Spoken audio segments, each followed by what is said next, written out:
Bom dia, pessoal. Aqui quem fala é o Adair. Eu sou especialista e head de fundos imobiliários da Wise Investimentos. E nesse vídeo a gente vai estar trazendo as informações do relatório gerencial resumidamente aí para vocês do mês de abril da Valora, do Fiagro deles, o VGIA 11.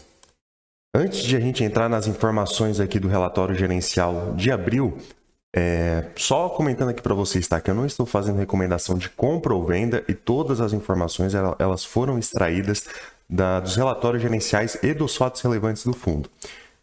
Primeiramente, pessoal, o fundo ele encerrou o mês com 90% do seu patrimônio alocado em CRAs. Ou seja, dentro dessa proporção, vou mostrar aqui nos próximos slides, tem pouco menos de 10% que estão em caixa.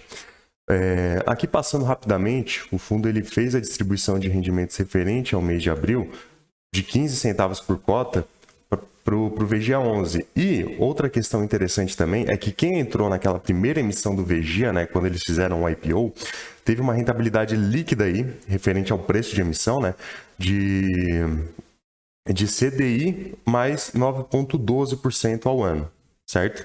Então, outra informação muito interessante aí de a gente comentar, tá?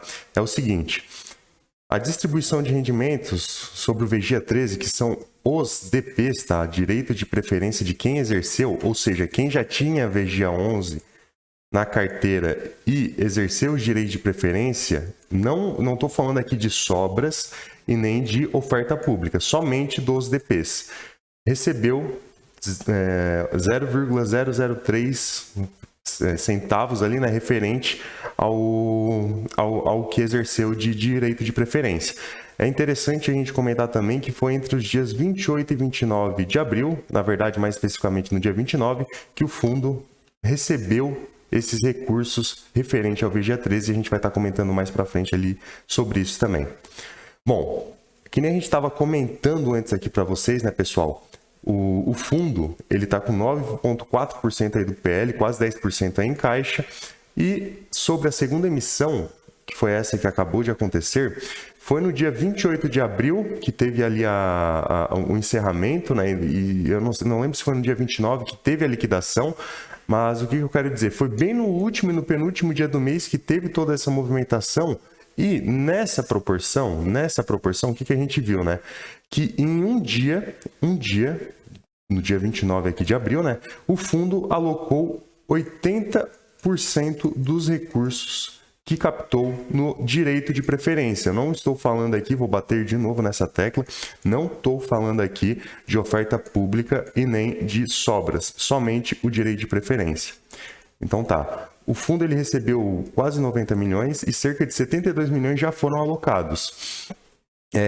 Onde que eles alocaram esses recursos, né? 50 milhões, um valor considerável aí referente ao total que eles captaram, foi no CRA da Languiru, o cupom de CDI mais 6,75%. Então, esse CDI mais 6,75% vai ser o maior prêmio agora da carteira do VGIA 11, tá? Então vai ser a maior taxa de prêmio que eles vão ter referente a um CRA.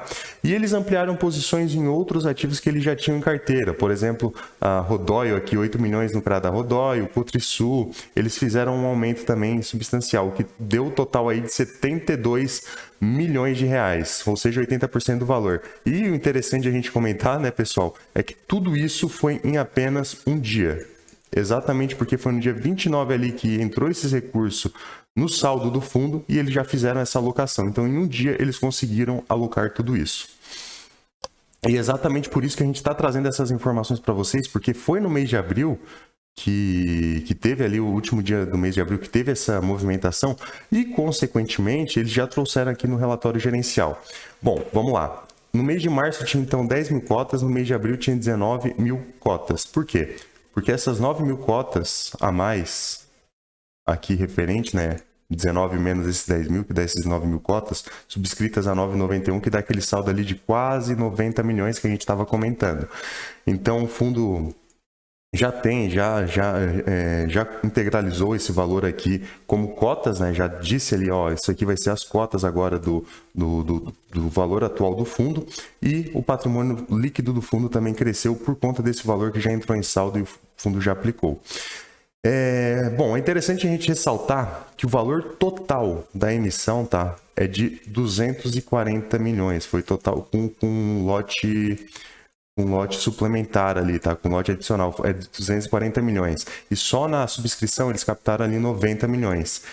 E eles já alocaram esse valor. Então, esses 240 milhões, que teve a liquidação agora em maio, que a gente vai ver o relatório lá em junho, quando eles divulgarem o relatório de junho, a gente vai ver onde que eles alocaram esses recursos. Se alocaram, né? Mas possivelmente pela agilidade deles de alocar agora esses 90 milhões em um dia, muito possivelmente esses 240 milhões já estarão alocados também. Bom, aqui eles trazem referente a um comentário do gestor, né, que a receita do fundo foi reduzida diante da defasagem do fluxo de recebimento do CRA da Rodóio. Ou seja, teve um CRA da Rodóio que eles investiram no dia 28/3 e que deu um fluxo, não que isso impactou negativamente o fundo, tá? Mas o caixa do fundo foi impactado negativamente por conta que eles vão receber só no próximo mês e isso vai ser contado no próximo mês como resultado. Então aqui a gente consegue ver que no mês de fevereiro eles tiveram um resultado alto e fizeram uma distribuição menor do que o resultado. No mês de março também fizeram uma distribuição menor que o resultado que eles tiveram, e aqui no mês de abril eles fizeram uma distribuição maior do que eles tiveram de resultado, mas tudo isso foi por conta desse fluxo de caixa desse ativo que a gente acabou de comentar, que teve um impacto no fluxo de caixa de recebimento, mas o fundo já vai receber no próximo mês. Eles adiantaram junto também com o valor que eles têm de saldo remanescente de lucro, né, de reserva de lucro que eles têm dos últimos meses. Então, isso não é algo que muita gente às vezes comenta, né, que o fundo está fazendo uma distribuição maior do que o resultado que ele teve no mês. Não, não é isso, pessoal. É tudo isso que a gente acabou de comentar. Então, vamos lá. Aqui dentro também tá a distribuição referente à segunda emissão, que é o VG13, né? Sabe aquele 0,003 reais lá, aqueles 3 centavos lá que a gente comentou? Então, tá aqui dentro também dessa distribuição. E tudo isso tende a normalizar ali no próximo mês. Vamos ver como é que o fundo vai trabalhando. Bom, uma dúvida de muita gente era essa questão do CRA da Bela Agrícola. O fundo estava com uma concentração grande, né? Mais de 50% do PL no CRA da Bela Agrícola. E o que a gente viu é que a própria gestora comentou que eles queriam diminuir esse percentual aqui no CRA da Bela Agrícola, né?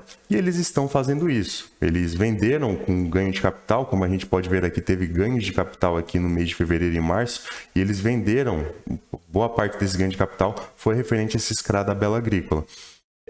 E agora, referente a essa emissão, eles não aportaram mais nesse CRA e, consequentemente, diminuiu o percentual que eles tinham referente ao PL nesse CRA. E a tendência na próxima alocação que eles fizerem pode ser que seja também diminuir mais ainda esse percentual, diluindo mais ainda os ativos do fundo e trazendo mais tranquilidade para os cotistas que gostam, né, dessa diversificação dentro dos fundos imobiliários. Então vamos lá, no mês de março a carteira estava dessa forma, a gente via que estava um duration de 2,4 e agora a gente está com duration de 2 anos aqui e obviamente o patrimônio líquido também aumentou referente àquela emissão que a gente comentou, né, que o fundo fez. E um CRA que eles colocaram aqui, que foi o que a gente comentou lá no início, foi o CRA da Languiru, que deu aí, que veio aí um percentual maior, né? Agora esse CRA ele representa o maior percentual dentro da carteira do VG11 e está pagando um prêmio de CDI mais 6,75% e um duration de 2 anos. Então foi essa a nova aquisição do fundo para o mês agora de abril. Bom, e para finalizar, é interessante sempre a gente saber como que está essa questão como que o fundo está trabalhando com a curva de juros, com o momento atual da economia, né? Em dezembro de 2021, o fundo tinha CDI mais 5,3%, um prêmio de 5,3%, com duration de 2 anos e meio.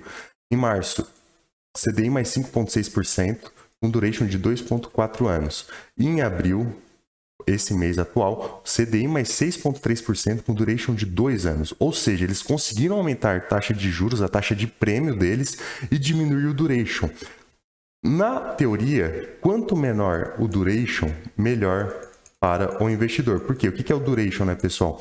É o prazo médio que o fundo ele irá recuperar aquele dinheiro ao investir naquele papel. Então, por exemplo, ele investiu no papel que está dando 5,3% de retorno e ele tende, numa média ponderada, ele vai ter o retorno de volta disso em 2 anos e meio. Aqui no final, ele está investindo com a tendência, né, teoricamente, com um risco menor, porque quanto menor o duration, menor o risco, e com uma taxa mais atrativa, ou seja, ele está conseguindo fazer isso, surfar bem aí, querendo ou não, as curvas de juros e, consequentemente, entregar um resultado maior para os investidores. Vamos ver como isso vai se comportar nos próximos meses. Assim que sair o resultado do mês de maio, possivelmente eu vou fazer aqui outro vídeo comentando aí, então, as alocações que eles fizeram dos recursos referente à oferta pública geral, né, que teve aí uma captação de mais de 200 milhões.